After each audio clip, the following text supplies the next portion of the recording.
Bomb ഭീഷണിയെ തുടർന്ന് air India വിമാനം AI-379 തായ്ലൻഡിലെ ഫുഗേതിൽ അടിയന്തരമായി ലാൻഡ് ചെയ്തു. ദില്ലിയിലേക്കുള്ള 156 യാത്രക്കാരുമായി പറന്നുയർന്ന വിമാനമാണ് തായ്ലൻഡിലെ ഫുഗേതിൽ അടിയന്തരമായി ലാൻഡ് ചെയ്തത്. യാത്രക്കാരെ ഇറക്കിയ ശേഷം പരിശോധന നടത്തി. ബാത്റൂമിന്റെ ചുവരിലാണ് ബോംബ് ഭീഷണി സന്ദേശം കണ്ടെത്തിയത്.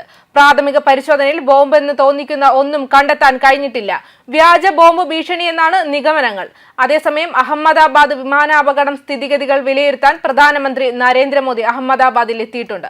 കഴിഞ്ഞ ദിവസം കാര്യങ്ങൾ അറിഞ്ഞപ്പോൾ തന്നെ അദ്ദേഹം ദൂരത്തിൽ അനുശോചനം രേഖപ്പെടുത്തിയിരുന്നു. അഹമ്മദാബാദിലെ വാഹനാപകടം ഞെട്ടിക്കുന്നതും ഹൃദയഭേദകവുമാണെന്ന് തന്റെ ചിന്തകൾ ദുരന്തം ബാധിച്ച എല്ലാവരോടൊപ്പമാണെന്നും അദ്ദേഹത്തിന്റെ വാക്കുകൾ വ്യക്തമാക്കുന്നു.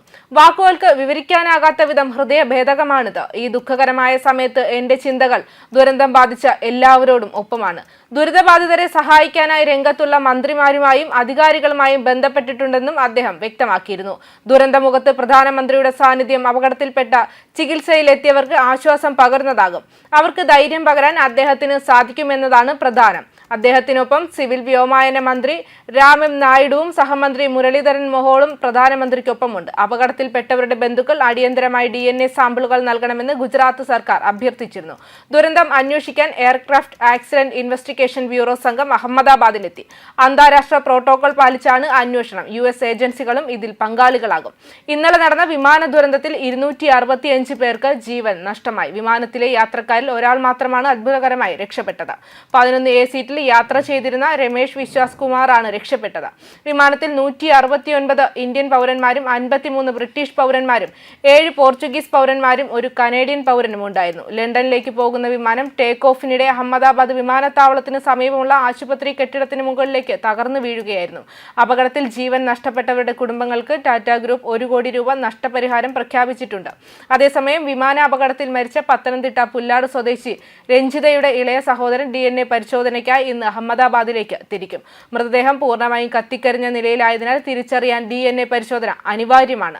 മൃതദേഹം നാട്ടിലെത്തിക്കാനുള്ള നടപടികൾ വേഗത്തിലാക്കുമെന്ന് ഇന്നലെ വീട്ടിലെത്തിയ കേന്ദ്രമന്ത്രി സുരേഷ് ഗോപി കുടുംബത്തിന് ഉറപ്പു നൽകിയിരുന്നു. വിദേശത്തുള്ള രഞ്ജിതയുടെ മൂത്ത സഹോദരൻ ഇന്ന് നാട്ടിലെത്തും.